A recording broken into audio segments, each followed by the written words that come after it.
উপস্থিত সকলকে আমার আন্তরিক শ্রদ্ধা ও শুভেচ্ছা। সৎ সঙ্গে স্বর্গবাস, অসৎ সঙ্গে নরকবাস, এটি মূলত বাংলা লোকপ্রবাদ হিসাবে প্রচলিত।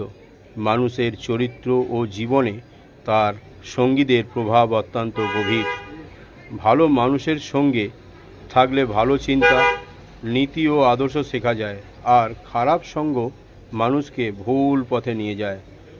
মানুষ একা একা তার চরিত্র গড়ে তুলতে পারে না। তার চারপাশের মানুষ, পরিবেশ তার চিন্তা, আচরণ ও ভবিষ্যতের ওপর গভীর প্রভাব ফেলে। আমরা যদি সৎ, জ্ঞানী ও ভালো মানুষের সঙ্গে চলি, তাহলে নৈতিকতা, শৃঙ্খলা ও মানবিকতা শেখার সুযোগ পাই। অন্যদিকে অসৎ, নেতিবাচক মানুষের সঙ্গে আমাদের ধীরে ধীরে ভুল পথে নিয়ে যায়। তাই জীবনে ভালো বন্ধু, ভালো সঙ্গী ও ভালো পরিবেশ বেছে নেওয়া অত্যন্ত গুরুত্বপূর্ণ। একটি ভালো সঙ্গ জীবনকে আলোকিত করতে পারে। তাই আসুন আমরাও ভালো থাকি, অন্যকেও আলোর পথে উৎসাহিত করি। ধন্যবাদ সকলকে।